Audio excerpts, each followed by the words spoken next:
أعوذ بالله من الشيطان الرجيم بسم الله الرحمن الرحيم Assalamualaikum warahmatullahi wabarakatuh.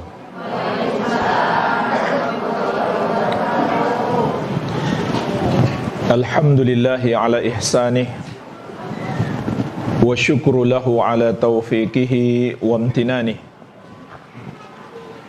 Wa ashhadu an la ilaha illallah wahdahu la syarikalah ta'ziman li sya'nih. Wa ashhadu anna Muhammadan abduhu wa rasuluh ad-da'i ila ridwanih sallallahu alaihi wa ala alihi wa ashabihi wa ikhwani.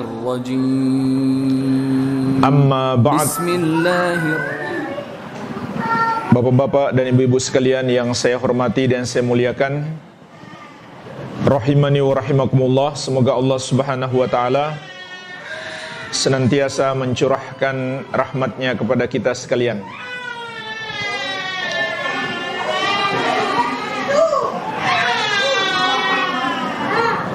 InsyaAllah ta'ala, di kesempatan kajian kita kali ini, kita akan melanjutkan pembahasan kitab Tauhid. Masih di bab yang pertama, bab tentang kewajiban mentauhidkan Allah Subhanahu wa ta'ala.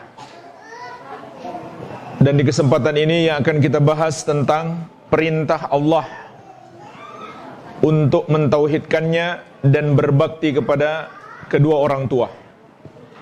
Ini bab yang pertama, dalil yang ketiga.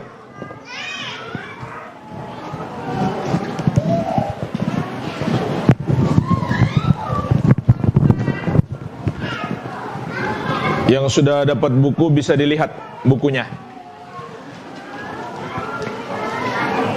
Dan siapkan catatannya.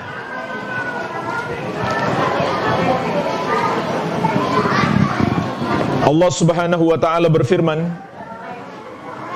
wa qada rabbuka alla ta'budu illa iyyahu wa bil walidaini ihsanan imma yablughanna 'indakal kibar ahaduhuma aw kilahuma fala takul lahumā uff wa la tanharhumā wa qul lahumā qawlan karīmā wakhfid lahumā janāha dhulli minar rahmah wa qur rabbirhamhumā kamā rabbayānī shaghīrā. Perhatikanlah ayat yang mulia ini. Kata Allah, dan Rabbmu telah menetapkan bahwa kamu tidak boleh beribadah kecuali kepadanya, dan berbuat baiklah kepada kedua orang tuamu. Maka apabila mencapai umur tua bersamamu salah satu dari kedua orang tuamu, ayah atau ibu, ataukah kedua-duanya, jangan sekali-kali kamu katakan kepada keduanya uff. Jangan pula kamu membentak keduanya, dan ucapkanlah kepada keduanya ucapan yang mulia, dan rendahkanlah dirimu kepada keduanya. Jangan sombong karena menyayangi mereka, dan berdoalah kepada Allah, Rabbirhamhumā kamā rabbayānī shaghīrā. Wahai Rabbku, sayangilah keduanya sebagaimana mereka memelihara aku ketika kecil. Surat apa itu? Surat Al-Isra ayat, baik, Surat Al-Isra ayat 23, 24. Bapak Ibu sekalian, mari kita perhatikan ayat ini dengan baik, supaya kita mendapatkan rahmat, supaya kita disayangi oleh Allah. Jadi salah satu cara supaya Allah menyayangi kita adalah membaca Al-Quran atau memperhatikan penjelasan tentang ayat Al-Quran tersebut. Wa idza quri'al Qur'an fastami'u lahu wa ansitu la'allakum turhamun. Kata Allah, dan apabila Al-Quran dibacakan, maka dengarlah dan diamlah, agar kamu mendapatkan rahmat. Jadi Bapak Ibu sekalian, kalau kita di majelis ilmu seperti ini, mendengarkan Al-Quran atau hadis-hadis Nabi SAW dibacakan dan dijelaskan, maka kata Allah, dengarlah dan diamlah, agar kamu mendapatkan rahmat. Oleh karena itu kita harus takut kalau kita berisik di majelis ilmu, kita ngobrol sehingga mengganggu orang, mengganggu penceramahnya, maka ini menyebabkan kita tidak dapat rahmat. Sebaliknya, bukan rahmat tapi murka Allah. Mari kita dengarkan penjelasan ayat ini supaya kita dapat rahmat. Perhatikan baik-baik Bapak Ibu sekalian, Allah menegaskan, wa qada rabbuka, Rabbmu telah menetapkan. Siapa yang menetapkan? Rabbmu. Siapa itu Rabb? Allah Subhanahu wa ta'ala. Apa arti Rabb? Rabb itu maknanya yang menciptakan kita dan menciptakan seluruh makhluk, yang memberikan rezeki kepada seluruh makhluk, yang maha mampu memberi manfaat atau sebaliknya menimpakan mudarat kepada seluruh makhluk, yang menguasai dan mengatur seluruh makhluk. Itu artinya Rabb. Jadi Rabb itu maknanya adalah Allah yang menciptakan, menguasai dan mengatur seluruh makhluk. Tidak ada satu makhluk pun kecuali tunduk kepada Allah, tidak sanggup menentang pengaturan Allah. Kalau Allah sudah takdirkan, maka makhluk tidak akan mungkin keluar dari takdir Allah tersebut. Makhluk seluruhnya tunduk kepada ketentuan Allah. Itulah arti Rabb, yang menganugerahkan semua yang dibutuhkan oleh makhluk, yang memberi kehidupan kepada kita, yang memberikan rezeki untuk kita, yang mencurahkan segala kenikmatan bagi kita, dan kita selalu butuh kepadanya. Itu arti Rabb. Dan juga yang selalu kita butuh kepadanya, itu arti As-Somad. Selalu kita baca dalam surat Al-Ikhlas, Qul huwallahu ahad, Allahus somad. As-Somad itu artinya Allah yang seluruh makhluk butuh kepadanya. Tidak ada satu makhluk pun kecuali butuh kepada Allah. Itulah makna Allah sebagai Rabb. Oleh karena itu jamaah sekalian, kalau Allah sudah menetapkan, kita sebagai hamba tidak punya pilihan kecuali tunduk dan patuh. Itulah hamba yang menyadari bahwa dirinya adalah hamba ciptaan Allah, diberi rizki oleh Allah, dan dia selalu butuh kepada Allah. Maka tidak ada pilihan baginya kecuali tunduk dan patuh. Sangat disayangkan jemaah sekalian, kita paham jika kita kerja sama orang, misalkan kita punya majikan, kita kerja sama orang, maka apa yang dikatakan oleh majikan itu, bagaimana seharusnya kita kerja, kita akan tunduk dan patuh. Kalau kita tidak mau tunduk dan patuh, ya sudah, cari pekerjaan lain, cari majikan lain. Karena majikan kita itu memberi gaji kepada kita, maka wajar kita tunduk dan patuh. Namun jamaah sekalian, ingat ya, tunduk dan patuh kepada makhluk tidak boleh kalau disuruh berbuat maksiat. Selama tidak disuruh berbuat maksiat, jika kita bekerja kepada seseorang, ya kita harus ikuti apa maunya. Asal kita tidak disuruh berbuat dosa. Kalau kita nggak mau ikut apa maunya, ya kita cari pekerjaan lain, cari majikan lain. Itu semua kita pahami, jemaah sekalian.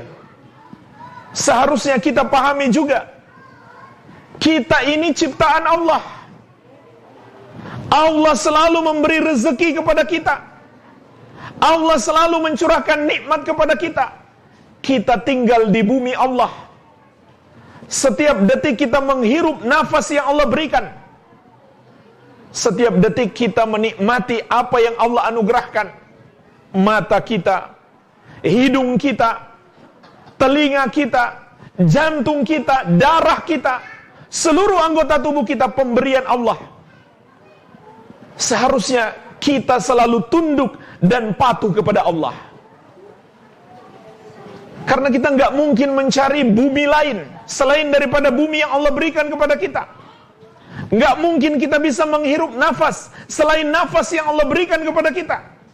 Nggak mungkin kita punya jantung selain jantung yang Allah berikan kepada kita.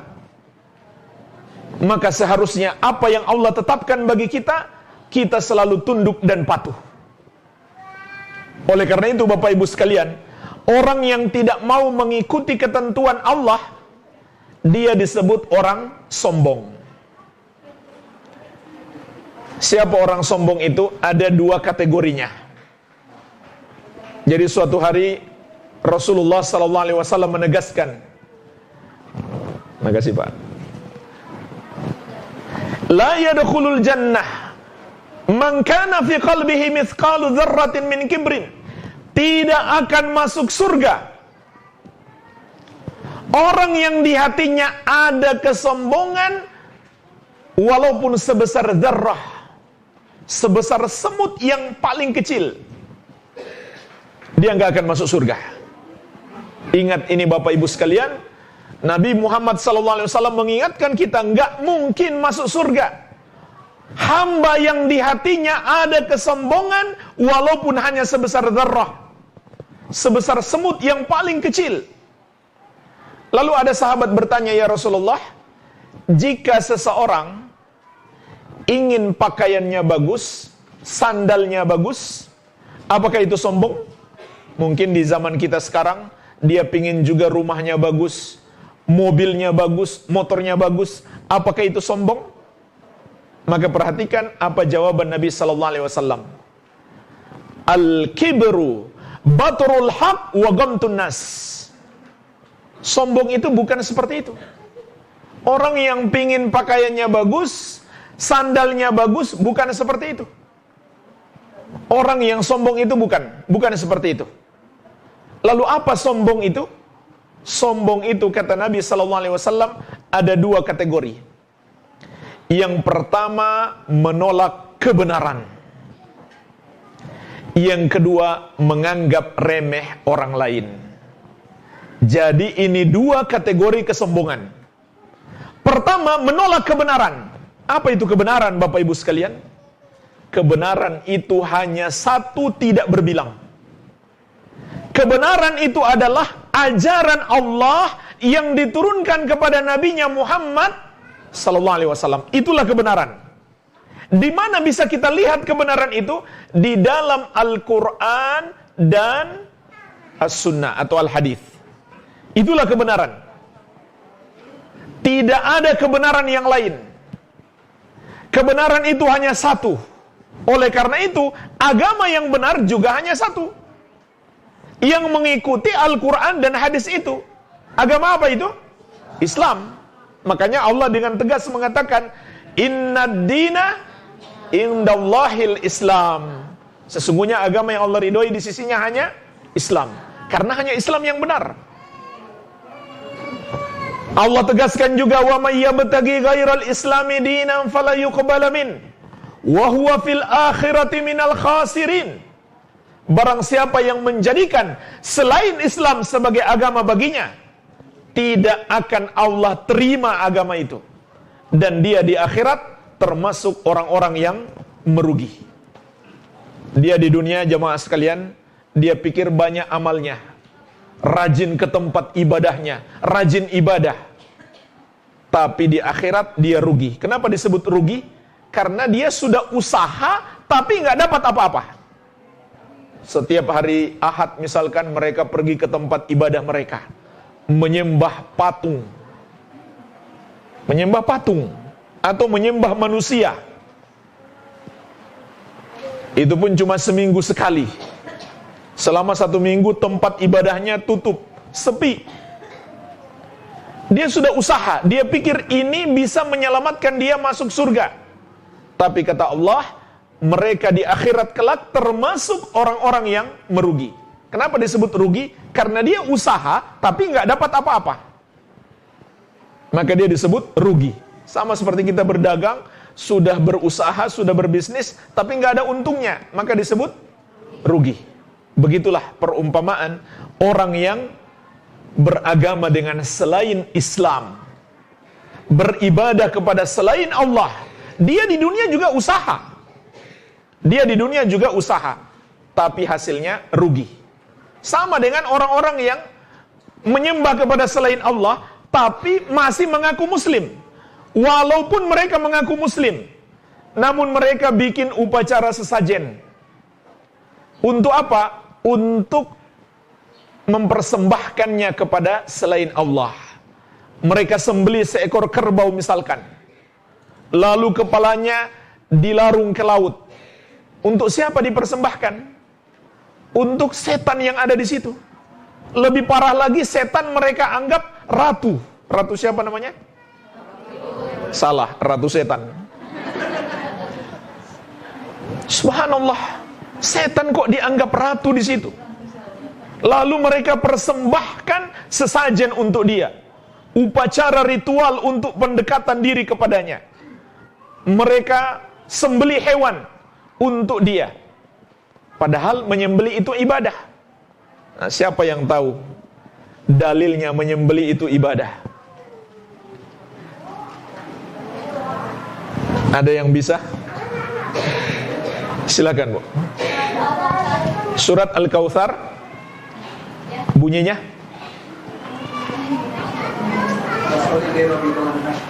Ya, Bapak benar. Silakan. Akhi, tolong siapkan hadiahnya ya. Iya. Silakan, Adik. Enggak apa-apa, ulangi.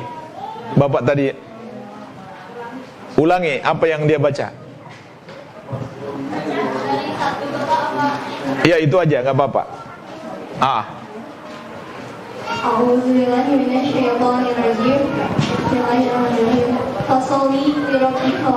Masya Allah. Jadi ada 2 yang menjawab ya, Bapak sama adik. Fasholli li rabbika wanhar. Coba perhatikan baik-baik ayat ini Bapak Ibu sekalian. Solatlah dan menyembelihlah hanya untuk Rabbmu. Solatlah dan menyembelihlah hanya untuk Rabbmu, untuk Allah Subhanahu wa ta'ala. Tapi mereka menyembelih untuk setan. Bahkan mereka yakin setan itu raja atau ratu. Di tempat mereka itu juga sudah keyakinan syirik. Jadi Bapak Ibu sekalian, kalau kita yakin misalkan di desa kita ini ada penunggu, ada nggak di sini punya keyakinan begitu? Ada atau tidak? Nggak ada ya? Ya misalkan ada orang punya keyakinan di pohon besar, atau di sungai, atau di pantai, ada penunggunya. Dia adalah penguasa di situ. Dia bisa menunaikan hajat-hajat kita. Kalau kita nggak buat sesajen, dia bisa marah, dia bisa mencelakakan kita. Baru kita yakin dan kita takut kepada dia, itu sudah syirik. Itu sudah syirik. Kenapa? Karena hanya Allah yang menguasai segala sesuatu. Kan tadi sudah kita jelaskan di awal, Allah adalah Rabb. Allah penguasa seluruh alam ini. Nggak ada selain Allah. Sebagaimana hanya Allah yang mencurahkan nikmat kepada kita, hanya Allah pula yang maha mampu menimpakan mudarat, bukan makhluk-makhluk itu. Jadi jangan takut. Jangan takut kepada makhluk-makhluk tersebut. Jadi Bapak Ibu sekalian, Orang yang beragama dengan selain Islam, menyembah kepada selain Allah, itu orang-orang sombong. Kenapa? Karena menolak kebenaran. Ini kategori sombong yang pertama. Menolak kebenaran. Menolak satu ayat atau satu hadis. Jadi misalkan ada hadis tentang larangan riba. Ada orang dinasihati, kamu jangan suka minjam ke koperasi itu. Misalkan. Kenapa? Minjam 1 juta, ditulis 1 juta, tapi dikasih cuma 950.000. Iya kan? Nanti bayarnya pun 1.100.000. Itu namanya riba. Jadi kalau kita minjam, kemudian harus dibayar 1 juta 1, padahal minjamnya 1 juta, cuma lebih 1 rupiah, itu sudah termasuk riba. Jadi Bapak Ibu sekalian, kalau ada kawan kita, saudara kita yang butuh pinjaman, kasih. Kalau perlu, nggak usah dikembalikan. Kenapa? Itu amal soleh. Ya kalau mau minta dikembalikan boleh, tapi jangan minta dilebihkan. Kalau kita minta lebihkan, itu namanya apa? Riba. Nah sekarang kita nasihati seseorang, jangan lagi kamu pinjam uang di sana, riba. Atau sebaliknya, kita nasihati kepada yang meminjamkan, jangan kamu pinjamkan uang, lalu kamu minta kelebihan, itu riba. Tapi dia bilang,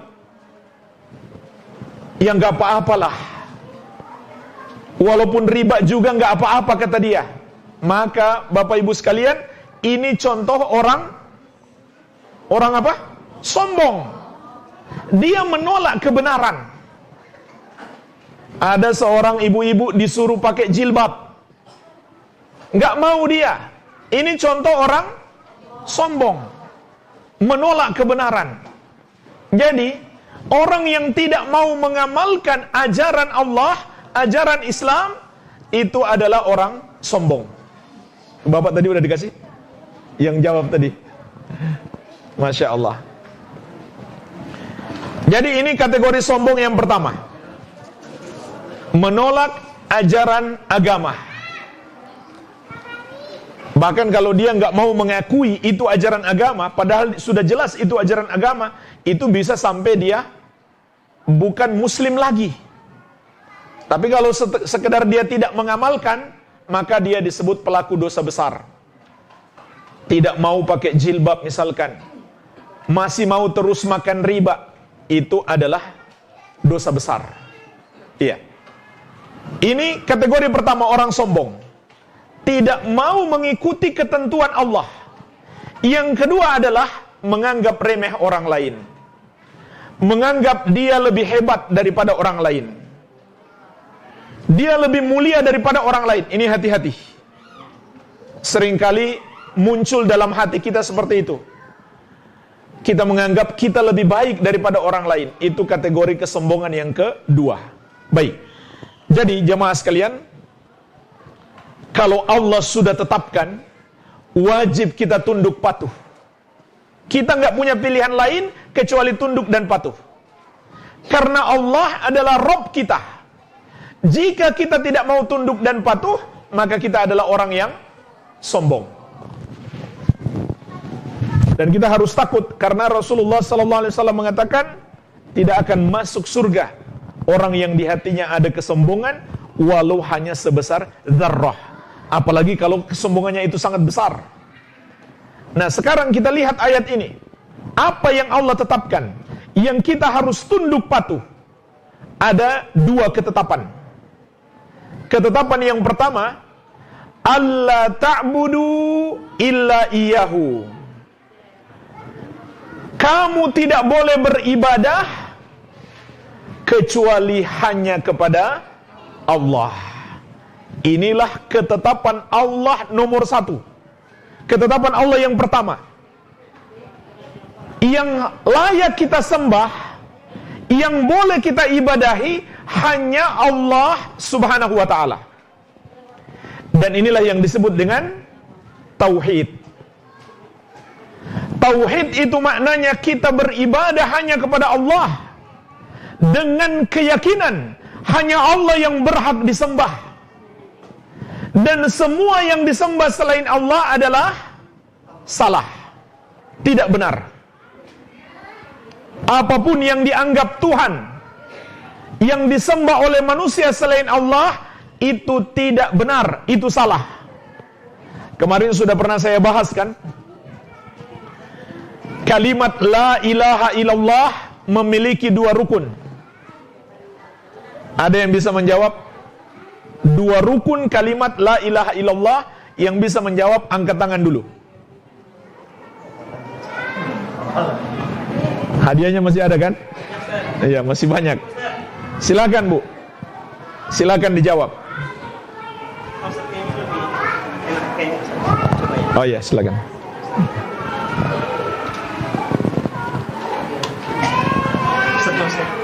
Hah? Oh ini aja nah.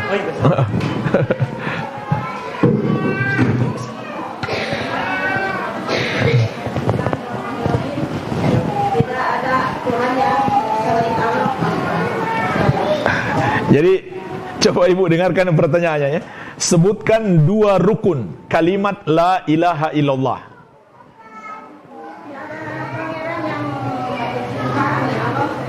Tidak ada?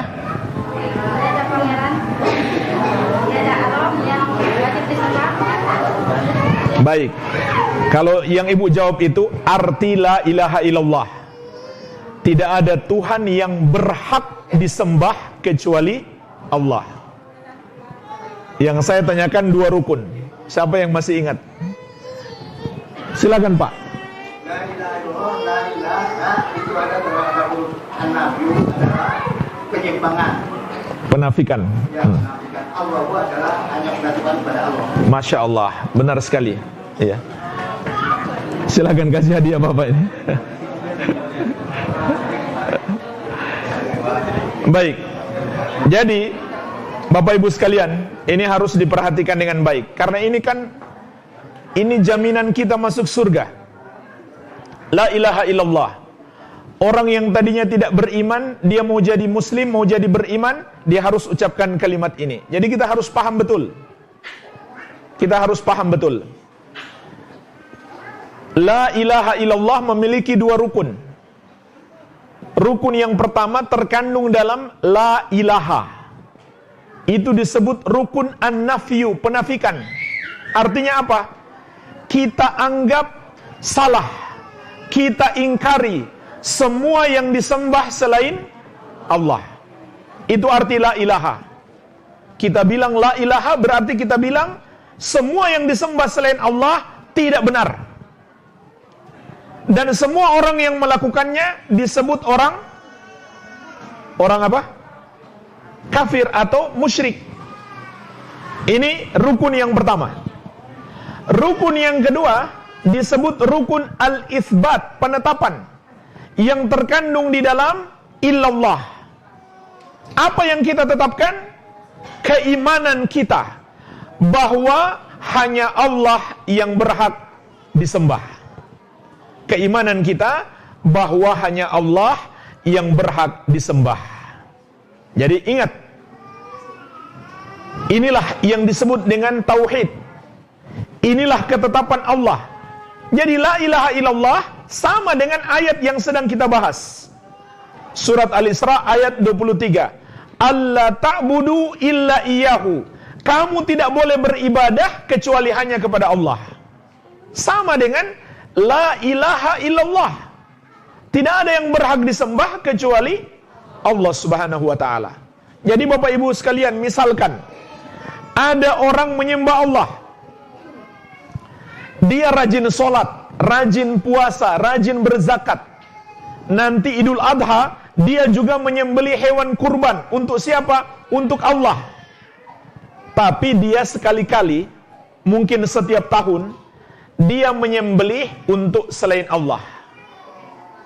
Maka dia bukan orang yang beriman. Kenapa? Dia menyembah Allah, tapi menyembah juga kepada selain Allah. Atau sekali-kali dia pergi ke kuburan yang dia anggap keramat. Bapak Ibu sekalian, perlu dipahami, tidak ada yang namanya kubur keramat. Tidak ada. Itu hanya buatan-buatan orang. Kuburan semuanya sama. Tidak ada disebut kubur keramat. Dan yang menyelamatkan orang itu di kuburan adalah amalnya sendiri. Ataupun kita doakan kebaikan untuk dia. Jadi nggak ada kuburan keramat yang bisa mengabulkan doa, yang bisa kita cari berkah, tidak ada. Itu bukan ajaran Islam. Itu bukan ajaran Islam. Katanya ada kubur keramat, kita bisa minta hajat di sana. Itu adalah termasuk beribadah kepada selain Allah. Kenapa? Karena doa itu ibadah. Kalau kita datang di kubur keramat, lalu kita berdoa kepada penghuni kubur itu, sama saja kita menyembahnya.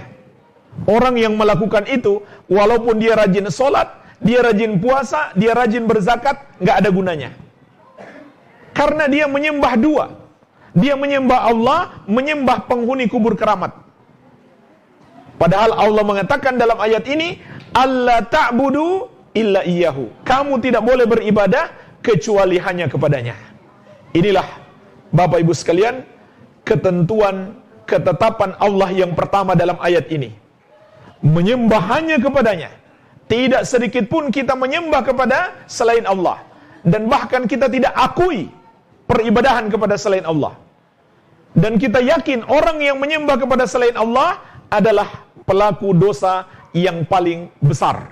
Disebut dosa apa itu? Syirik. Disebut dosa syirik. Baik. Kemudian ketetapan yang kedua.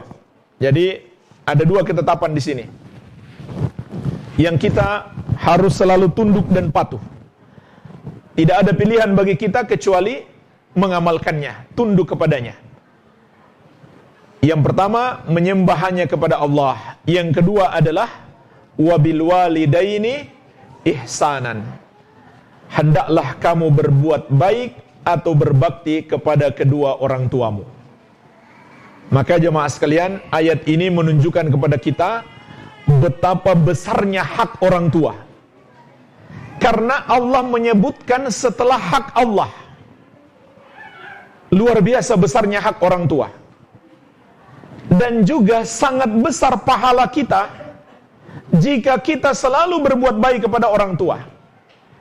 Ini termasuk pintu kita masuk surga. Dan ketahuilah Bapak Ibu sekalian, anak kalau tidak berbakti kepada orang tua, tidak mungkin sukses. Tidak di dunia, tidak pula di akhirat. Sekedar dia nggak berbuat baik kepada orang tuanya. Apalagi kalau dia tambah dengan berbuat buruk. Jadi, perhatikan ini baik-baik. Kalau ada anak, dia tidak berbuat baik kepada orang tuanya, dia sudah berbuat dosa besar. Kalau misalkan dia tambah dengan berbuat buruk, dia berkata-kata kasar kepada orang tuanya, dia caci maki, dia sakiti orang tuanya, maka dosanya lebih besar lagi. Jadi ini dua hal sudah dosa ya. Satu, dia nggak berbuat baik, walaupun dia juga nggak berbuat buruk, itu sudah dosa. Apalagi kalau dia berbuat buruk, dosanya lebih besar lagi. Nah, Bapak Ibu sekalian, sekedar dia nggak berbuat baik, maka dia tidak mungkin sukses di dunia ataupun di akhirat. Kenapa Bapak Ibu sekalian? Karena Allah Subhanahu wa ta'ala memerintahkan malaikat Jibril untuk berdoa, dan doa ini diaminkan oleh Nabi Muhammad SAW. Apa doanya? Malaikat Jibril berdoa, Rogima anfum ri'in adraka abawaihi au ahadahuma falam yudkhilahu al-jannah. Celaka seseorang, atau semoga dia celaka, yaitu orang yang mendapati kedua orang tuanya atau salah satunya, tapi tidak menyebabkan dia masuk surga. Maksudnya dia tidak berbuat baik kepada orang tuanya, sehingga tidak menyebabkan dia masuk surga. Lalu Nabi Muhammad SAW mengatakan, amin, ya Allah kabulkanlah. Jadi jamaah sekalian, ini tidak main-main. Yang berdoa malaikat Jibril, malaikat yang paling mulia, yang mengaminkan Nabi Muhammad SAW, makhluk yang paling mulia. Bagaimana tidak Allah kabulkan? Pasti Allah kabulkan. Jadi hati-hati. Kalau kita nggak berbuat baik kepada orang tua kita, maka na'udzubillah, kita akan celaka. Celaka di dunia dan celaka di akhirat. Apalagi kalau kita berbuat buruk. Kita mengucapkan kata-kata yang tidak enak didengar. Dan perhatikan ayat ini. Perhatikan lanjutannya. Allah memberikan bimbingan kepada kita bagaimana berucap kepada orang tua. Imma yablughanna indakal kibar ahaduhuma aw kilahuma. Apabila mencapai umur tua bersamamu. Perhatikan Bapak Ibu sekalian, ini mengandung makna sampai tua, sampai wafat orang tua kita harus kita urus. Jangan kita serahkan ke panti jompo. Harus kita urus dengan baik. Dan ingat, keberadaan orang tua di rumah kita seperti pintu surga ada di rumah kita. Kalau kita singkirkan orang tua dari rumah kita, berarti sama saja kita menghilangkan pintu surga dari rumah kita. Hati-hati. Kata Allah, jika mencapai umur tua bersamamu, kedua orang tuamu, atau salah satunya, fala taqul lahuma uff. Jangan sekali-kali kamu berkata kepada keduanya uff. Bapak Ibu sekalian, uff itu artinya, kata ulama ahli tafsir, kalimat bentakan tapi yang paling halus. Mungkin bahasa Sundanya beda ya. Itu bahasa Arabnya. Ah atau ya. Pokoknya yang paling halus. Mungkin orang kalau dengarkan, dia nggak tersinggung karena saking halusnya. Tapi tidak boleh berucap seperti itu kepada orang tua. Nggak boleh. Membentak atau menjawab seruan orang tua dengan kata-kata seperti itu, walaupun kalimatnya halus, maka tidak boleh. Ini bimbingan yang Allah berikan kepada kita. Sama saja orang tua kita masih kuat, masih terlihat muda, atau sudah tua. Tapi kalau sudah tua, dosanya lebih besar. Kemudian lanjutan ayat, wala tanharhuma, kata Allah, jangan pula kamu membentak keduanya. Jangan sekali-kali menggunakan kata-kata kasar, kata-kata keras kepada orang tua. Wa qul lahuma qaulan karima, dan ucapkanlah kepada keduanya ucapan yang mulia, ucapan yang baik, ucapan yang indah, kata-kata yang halus lembut. Yang paling bagus yang mengandung doa, supaya orang tua kita senang, supaya orang tua kita ridho. Rasulullah SAW menegaskan, ridallahi fi ridal walidain wa sukhtullahi fi sukhtil walidain. Ridho Allah pada ridho kedua orang tua, murka Allah pada murka kedua orang tua.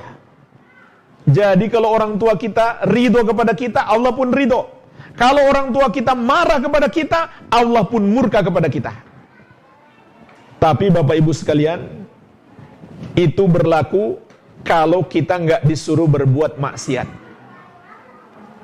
Walaupun orang tua kita, jika menyuruh kita berbuat maksiat kepada Allah, tidak boleh ditaati. Walaupun mereka marah, nggak boleh ditaati. Jadi ada orang tua misalkan tidak mau putrinya pakai jilbab, disuruh buka, nggak boleh ditaati. Nggak boleh ditaati. Kenapa? Allah lebih berhak ditaati. Allah lebih baik kepada kita daripada orang tua kita. Allah lebih sayang kepada kita daripada orang tua kita. Jadi, ingat ya, walaupun orang tua atau suami kepada istri, atau sebaliknya, istri meminta suami, siapapun itu, kalau menyuruh kita berbuat dosa kepada Allah, tidak boleh ditaati. Karena Allah lebih berhak untuk ditaati. Dan karena mereka tidak akan bisa membela kita dari azab Allah. Nggak bisa. Apalagi kalau disuruh berbuat syirik. Jangankan menyuruh, memaksa sekalipun nggak boleh kita taati. Perhatikanlah surat Luqman ayat ke-15. Allah berfirman, "Wa in jahadaka ala an tusyrika bi ma laysa laka bihi ilmun fala tuti'huma." Kalau kedua orang tuamu memaksamu agar kamu berbuat dosa syirik, maka kata Allah, jangan kamu taati keduanya. Jangankan menyuruh, memaksa sekalipun. Sampai ngamuk-ngamuk sekalipun, kata Allah, jangan kamu taati. Tapi Bapak Ibu sekalian, perhatikan lanjutan ayatnya. Walaupun orang tua berbuat buruk kepada kita, perhatikan lanjutan ayat ini. Wasahibuhuma fid dunya ma'rufa. Nanti lihat di rumah, buka Al-Quran terjemahan, lihat surat Luqman ayat ke-15. Kata Allah, wasahibuhuma fid dunya ma'rufa. Dan pergaulilah kedua orang tuamu itu di dunia dengan cara yang baik. Jadi Bapak Ibu sekalian, andai naudzubillah orang tua kita kafir, non muslim, tetap kata Allah perlakukan mereka dengan baik. Bahkan walaupun mereka memaksa kita untuk jadi kafir, kata Allah jangan ditaati, tapi perlakukan mereka dengan baik. Ini luar biasa hak orang tua. Namun sekali lagi, kita nggak boleh taat kalau disuruh berbuat dosa kepada Allah. Akan tetapi tetap kita bicara yang baik kepada orang tua kita. Kita ingatkan, mohon maaf ayah, mohon maaf ibu, ini dosa, saya nggak mungkin lakukan. Jadi tetap berkata-kata yang baik, jangan kita membentak. Dan nasihati dengan baik supaya mereka bertobat dari perbuatan kesalahan mereka tersebut. Iya. Jadi, buat senang orang tua kita dengan apapun yang kita bisa, walaupun hanya dengan kata-kata yang baik. Kalau kita punya uang, kasih ke orang tua kita. Apapun yang mereka butuhkan, kita sediakan selama kita mampu. Maka itulah Bapak Ibu sekalian, pintu surga kita. Kemudian perhatikan lanjutan ayat. Kata Allah, "Wakhfid lahuma janahal dhulli minar rahmah." Rendahkanlah dirimu terhadap keduanya karena menyayangi mereka. Artinya apa? Jangan sombong. Jangan karena sekarang kita sudah lebih kaya daripada orang tua kita, lalu kita menyombongkan diri. Rumah kita lebih besar daripada rumah orang tua kita, lalu kita anggap remeh orang tua kita. Ini Allah ingatkan. Jangan kamu menyombongkan diri kepada kedua orang tuamu, karena menyayangi mereka. Harus kita selalu menyayangi mereka. Dan ingat, sifat kasih sayang kita kepada orang lain, maka sebesar itulah kasih sayang Allah kepada kita. Sebesar apa kita menyayangi orang lain, sebesar itulah kasih sayang Allah kepada kita. Makanya jemaah sekalian, orang yang paling Allah sayangi itu siapa? Nabi Muhammad SAW. Karena beliau orang yang paling sayang kepada orang lain, kepada orang-orang yang beriman. Nabi kita yang mulia SAW, kata Allah, bil mu'minina raufur rahim. Terhadap orang-orang yang beriman, dia lembut serta penyayang. Itu kata Allah tentang Nabi Muhammad SAW. Maka ingat, kasih sayang kita kepada orang di muka bumi, terutama untuk orang tua kita. Sebesar apa kasih sayang kita kepada mereka, sebesar itu pula kasih sayang Allah kepada kita. Oleh karena itu Nabi kita yang mulia SAW mengatakan, irhamu man fil ard, yarhamkum man fis sama. Sayangilah yang di bumi, maka Allah yang di atas langit akan menyayangimu. Sebaliknya kalau kita suka benci kepada orang, maka ingat, itu bisa menjadi sebab Allah benci kepada kita. Maksudnya benci kepada orang yang beriman. Tapi kalau benci kepada orang kafir wajib. Yang tidak boleh adalah zolim kepada orang kafir. Tapi membenci mereka wajib. Membenci orang yang Allah benci. Sebagaimana kita harus cinta orang yang Allah cinta. Baik. Kemudian di akhir ayat ini Allah mengatakan, wa qur rabbirhamhuma kama rabbayani shaghira. Katakanlah, berdoalah kepada Rabbmu, rabbirhamhuma, wahai Rabbku, sayangilah kedua orang tuaku, kama rabbayani shaghira, sebagaimana mereka memelihara aku ketika kecil. Jadi ini termasuk kewajiban setiap anak untuk orang tuanya, mendoakan supaya mereka dirahmati dan diampuni oleh Allah Subhanahu wa taala. Dan ini berlaku ketika orang tua kita masih hidup ataupun sudah wafat. Selalu kita memohonkan ampun untuk mereka. Dan untuk mendoakan orang tua kita yang sudah wafat, yang gak harus ke kuburannya. Tidak harus ke kuburannya. Dimanapun kita berdoa, bisa. Boleh kita berdoa kapanpun dan dimanapun, terutama di sepertiga malam yang terakhir. Waktu terbaik untuk berdoa itu Bapak Ibu sekalian adalah waktu sahur. Sepertiga malam yang terakhir, yaitu waktu sholat tahajud, waktu menjelang subuh. Itu waktu terbaik untuk berdoa. Manfaatkan setiap hari untuk berdoa kepada Allah Subhanahu wa taala, minta kebaikan dunia dan kebaikan akhirat. Kebaikan akhirat tentu yang lebih utama, dan juga memohonkan ampun untuk orang tua kita. Walhamdulillah, ini yang bisa kita bahas. Sebelum kita tutup, mungkin ada pertanyaan, saya persilakan. Silakan, Pak. Bismillahirrahmanirrahim. Assalamualaikum warahmatullahi wabarakatuh. Waalaikumsalam warahmatullahi wabarakatuh. Saya ingin menanyakan, ada orang setelah menguburkan mayat, terus dia baca Al-Quran di situ di atas kuburan, lantas ngambil tanah dilemparin ke mayat.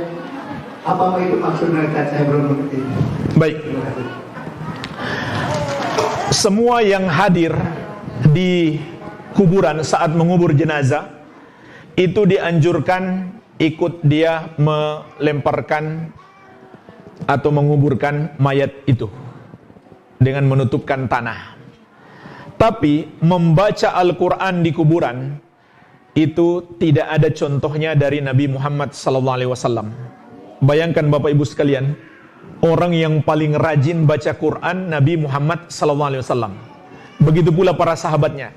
Tapi tidak ada satu hadis pun Nabi SAW datang ke kuburan untuk membacakan surat Al-Fatihah atau Yasin atau yang lain. Tidak ada. Justru yang ada larangan. Walaupun larangan itu secara tidak langsung. Coba perhatikan hadis Nabi Muhammad SAW. Beliau mengatakan, la taj'alu buyutakum maqabira, inna syaitana yafirru minal baitil ladzi tuqra'u fihi suratul Baqarah. Jangan kamu jadikan rumah-rumahmu seperti kuburan. Bacalah Quran di rumahmu, karena setan akan lari dari rumah yang dibacakan padanya surat Al-Baqarah. Nah, coba perhatikan baik-baik hadis ini. Kata Nabi SAW, jangan jadikan rumahmu seperti kuburan. Baca Quran di rumahmu. Berarti kuburan bukan tempat baca Quran. Berarti kuburan bukan tempat baca Quran. Kemudian keutamaannya apa? Kalau rumah kita sering kita baca Al-Quran di dalamnya, setan akan lari. Kita selesaikan surat Al-Baqarah, setan semua lari dari rumah kita. Tapi jangan kita panggil lagi. Gimana cara manggil setan? Setel musik. Beneran. Setel musik sama dengan manggil setan. Musik dan nyanyian itu adalah Qur'annya setan.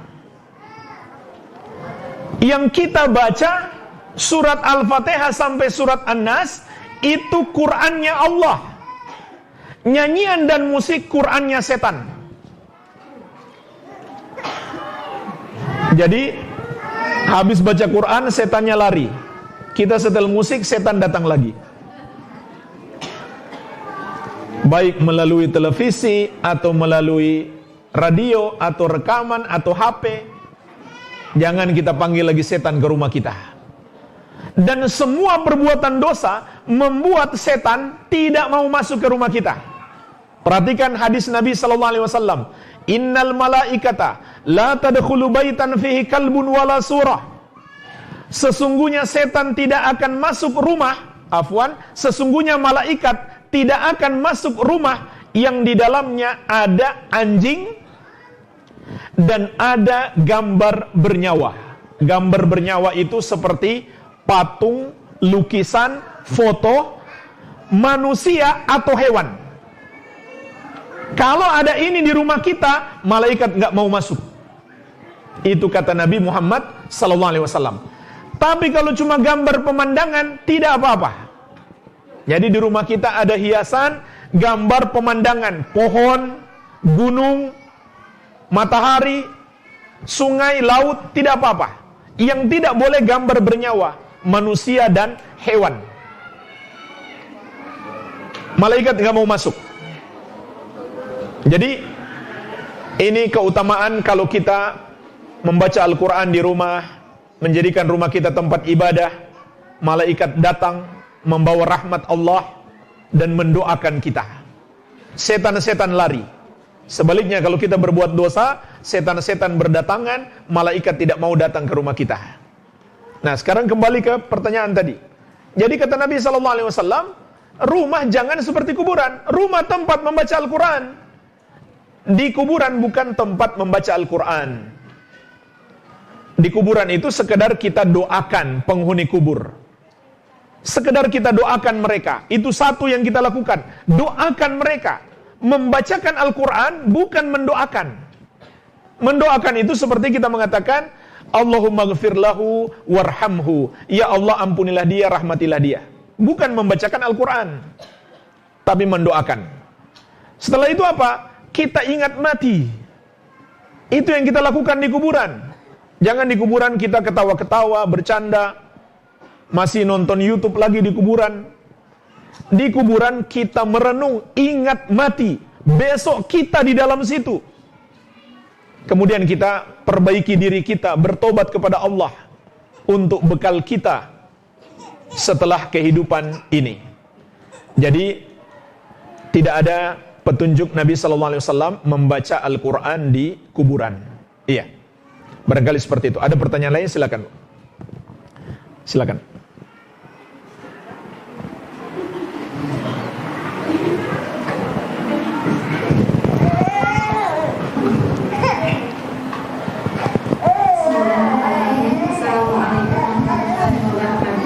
Waalaikumsalam warahmatullahi wabarakatuh. Izin bertanya Ustaz. Ya. Untuk kita kaum perempuan tentunya yang sudah menikah tentu mempunyai dua status. Status yang pertama kita sebagai anak, status yang kedua mungkin kita sebagai istri kan. Nah, terkadang kaum perempuan mempunyai dilema gitu. Di sisi lain kita ingin membuat senang hati orang tua kita dengan segala sesuatu yang sekarang sudah kita bisa raih, bisa capai.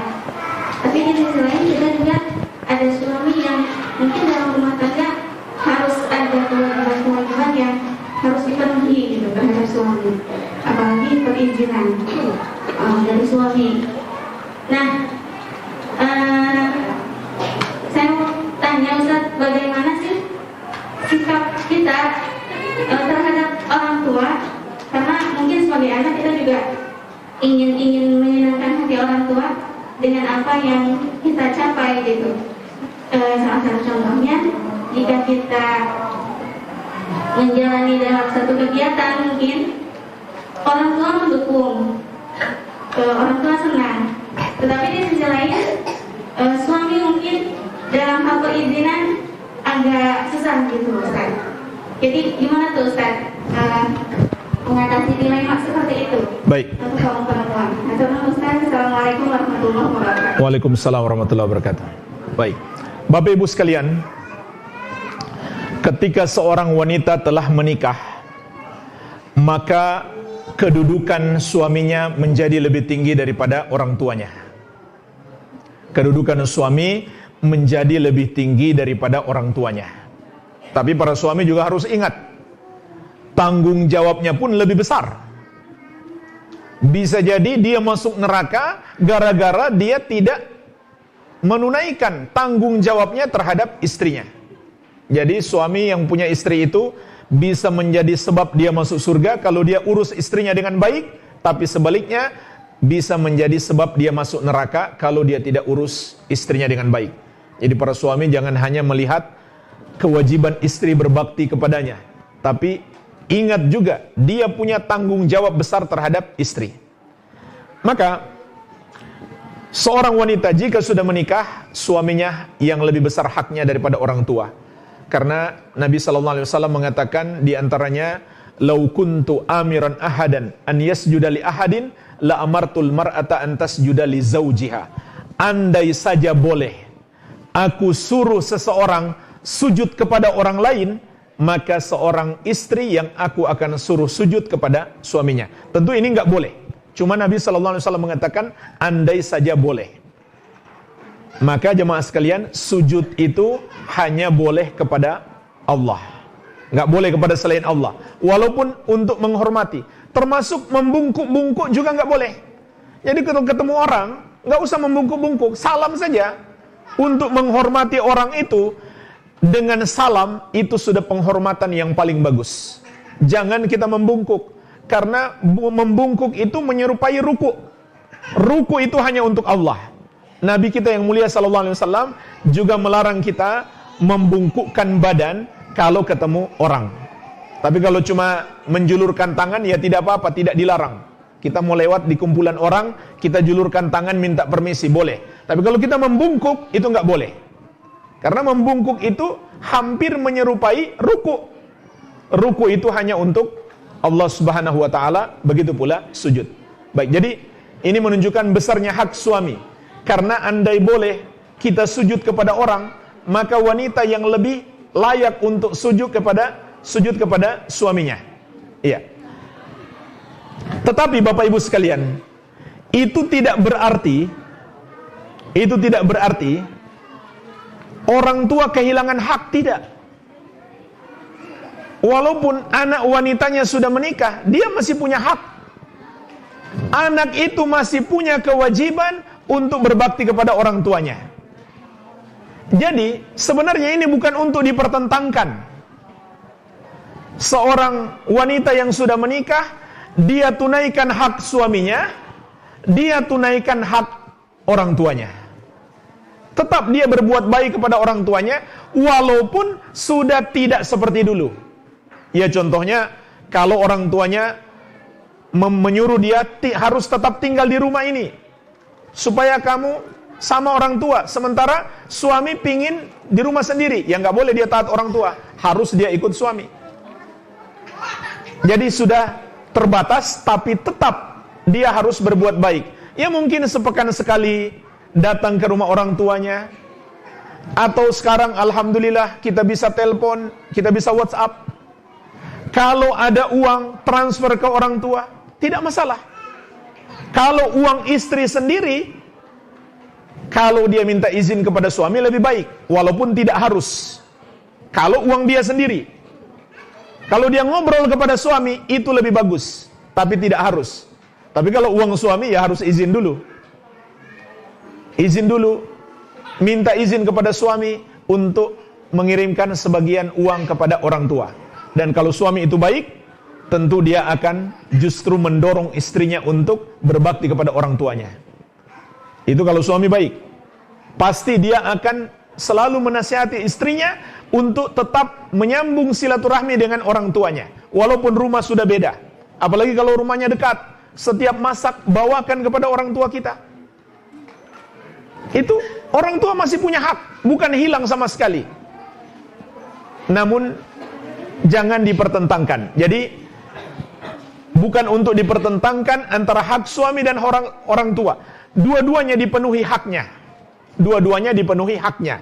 Nah, sekarang masalahnya, kalau terjadi pertentangan antara keinginan suami dan keinginan orang tua, Kalau misalkan jemaah sekalian, suami ingin istrinya berbuat dosa, sementara orang tuanya ingin dia melakukan ketaatan. Ya mungkin sebagai contoh, suaminya pingin istrinya lepas jilbab misalkan, orang tuanya melarang, ya orang tua dong yang harus ditaati.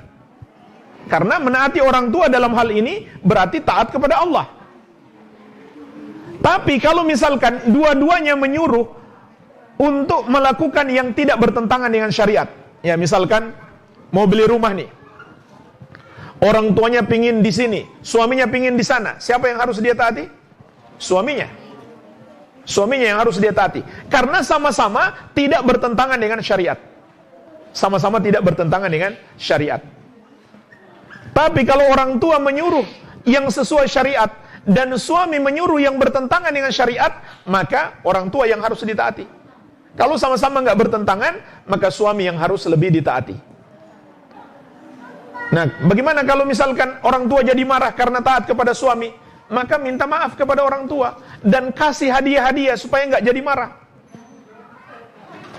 Dekati orang tua, berkata-kata yang baik, mohon maaf, dan berikan hadiah-hadiah supaya orang tua tidak jadi marah. Jangan malah bikin kubu. Ini kubu antara suami dan istri melawan orang tua sendiri. Na'udzubillah. Ini anak-anak durhaka namanya. Jadi walaupun ada yang marah, maka kita segera redakan amarah mereka.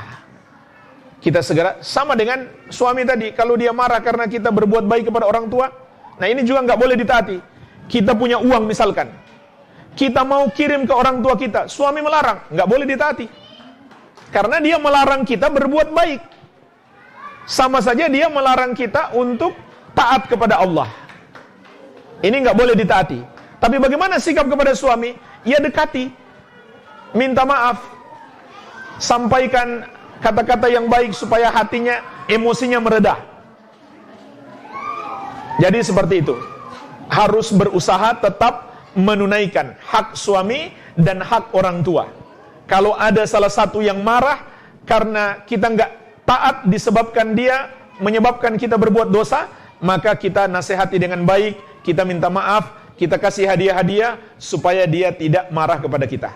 Barangkali seperti itu, Allahu a'lam. Hah? Iya, itu pertanyaannya bagus banget tuh. Pantas dikasih hadiah. Baik, sekarang saya bertanya sajalah. Iya. Masih ada hadiahnya kan? Iya. Saya bertanya saja. Insya Allah nanti Bapak Ibu semua dapat hadiah. Cuma ini tambahan khusus untuk yang bisa jawab pertanyaan. Untuk hadiah semuanya udah dikasih belum, Akhi? Oh, setelah acara ya? Iya.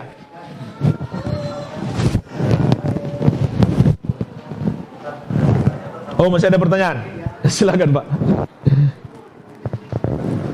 Assalamualaikum warahmatullahi Waalaikumsalam warahmatullahi wabarakatuh. Bagaimana hubungan Ustaz? Di sini pada umumnya banyak ibu-ibu apabila kalau menginjak bulan Rajab dari mulai tanggal 1 sampai tanggal 10 ada mengadakan saum sunnah. Bagaimana hukum apa itu boleh? Apa itu hadisnya? Sahih atau lemah? Baik. Puasa sunnah di bulan Rajab itu disunahkan dari tanggal 1 sampai tanggal terakhir, apakah 29 atau 30 Rajab. Jadi enggak ada 1 sampai 10 saja, atau 3 hari saja, atau sepekan saja, tidak ada. Tapi disunahkan mulai tanggal 1 sampai akhir bulan Rajab. Karena bulan Rajab adalah bulan mulia. 1 dari 4 bulan mulia. Dzulqa'dah, Dzulhijjah, Muharram, dan Rajab. Ini 4 bulan mulia. Dzulqa'dah, Dzulhijjah, Muharram, dan Rajab. Maka dianjurkan banyak ibadah. Dianjurkan banyak ibadah. Tapi untuk bulan Rajab tidak ada hari khusus. Sepanjang bulan Rajab dianjurkan banyak ibadah. Tingkatkan ibadah, puasa sunnah, sholat sunnah, termasuk juga bersedekah, berbakti kepada orang tua. Itu di 4 bulan ini dianjurkan untuk lebih ditingkatkan. Karena ini disebut bulan-bulan haram atau bulan-bulan mulia. Jadi nggak ada waktu khusus 1 sampai 10, tidak ada, Pak. Namun semuanya. Dan boleh lakukan sesuai kemampuan kita. Ya kita mampunya puasanya cuma 3 hari saja, tidak apa-apa. sepekan tidak apa-apa, 20 hari tidak apa-apa. Jadi sesuai dengan kemampuan kita, di bulan-bulan mulia itu kita perbanyak ibadah.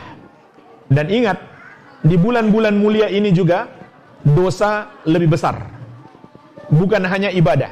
Sama dengan bulan Ramadan. Bulan Ramadan, amal ibadah kita dilipat gandakan. Tapi ingat, bukan hanya amal ibadah. Kalau kita berbuat dosa di bulan itu, dosanya pun dilipat gandakan. Jadi hati-hati. Bukan hanya amal soleh dilipat gandakan, dosa-dosa juga harus kita jauhi, karena dosanya lebih besar. Iya. Baik. Sekarang saya bertanya, apa arti Rob? Angkat tangan dulu. Silakan. Apa? Allah yang menciptakan manusia dan mengatur semesta alam. Masya Allah. Rob Allah yang menciptakan, menguasai dan mengatur seluruh makhluk. Semesta alam itu artinya seluruh makhluk. Alam dan isinya semuanya. Allah yang menciptakan, menguasai dan mengatur. Masya Allah. Silakan hadiahnya, Pak. Nah, ini pertanyaan ulangan nih. Yang bisa jawab angkat tangan. Apa dua rukun la ilaha illallah? Nafyu dan tasbit atau isbat. Artinya apa itu, Pak? Iya, apa yang dinafikan? Peribadahan kepada selain Allah. Penetapannya apa? Ibadah itu hanya kepada Allah. Masya Allah. Barakallahu fiik. Silakan.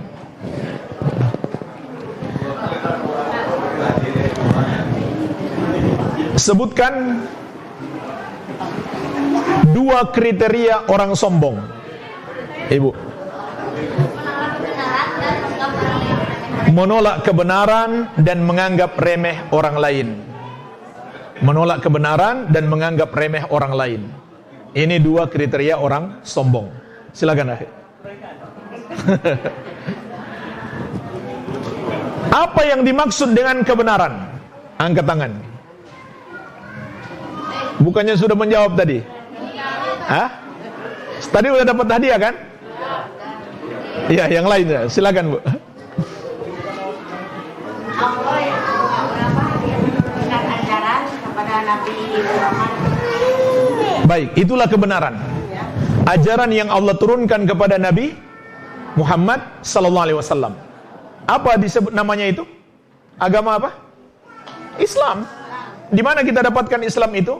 Dalam Al-Quran dan Al-Hadis. Itulah kebenaran. Yang bertentangan dengan itu namanya adalah kesalahan atau penyimpangan atau kesesatan. Walaupun mereka sebut ini adat, ini budaya, ini tradisi, ini ajaran kami, ini aturan kami. Kalau dia bertentangan dengan Islam, maka itu bukan kebenaran. Baik. Masih ada hadiahnya? Masih berapa lagi, akhi? Masih dua lagi.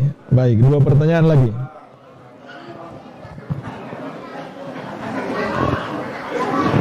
Nah, siapa yang bisa ulangi doa malaikat Jibril untuk anak yang tidak berbakti kepada orang tuanya? Angkat tangan dulu.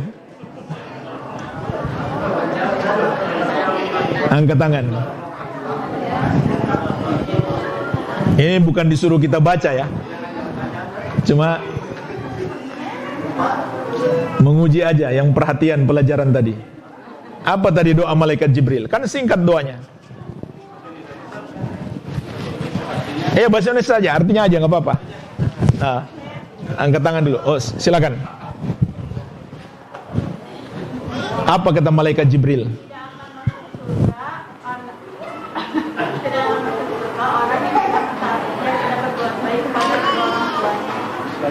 Iya. Masih kurang tepat ya. Ada yang lain? Silakan. Silakan. Iya.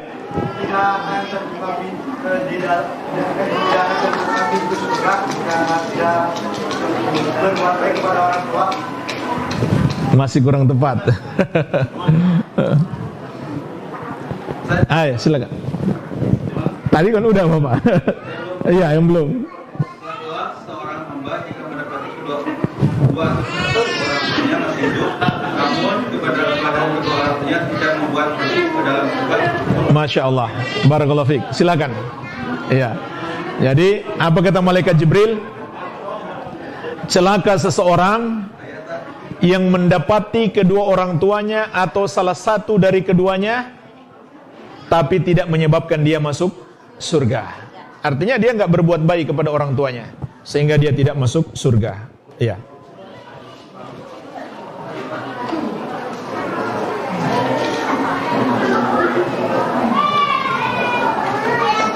Masih ada satu lagi? Tinggal satu. Baik.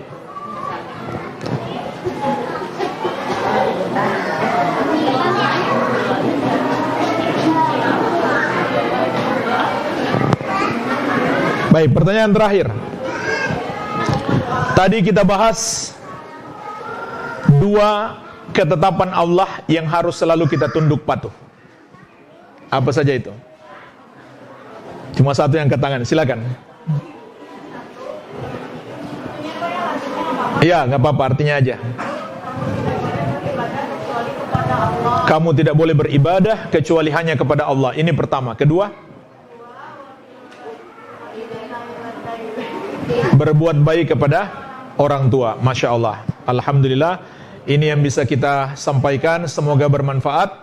Lebih dan kurangnya saya mohon maaf. Wabillahi taufik. Subhanakallahumma wabihamdik. Asyhadu an la ilaha illa anta. Astaghfiruka wa atubu ilaik.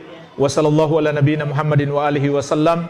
Walhamdulillahi rabbil alamin. Wassalamualaikum warahmatullahi wabarakatuh. أعوذ بالله من الشيطان الرجيم بسم الله الرحمن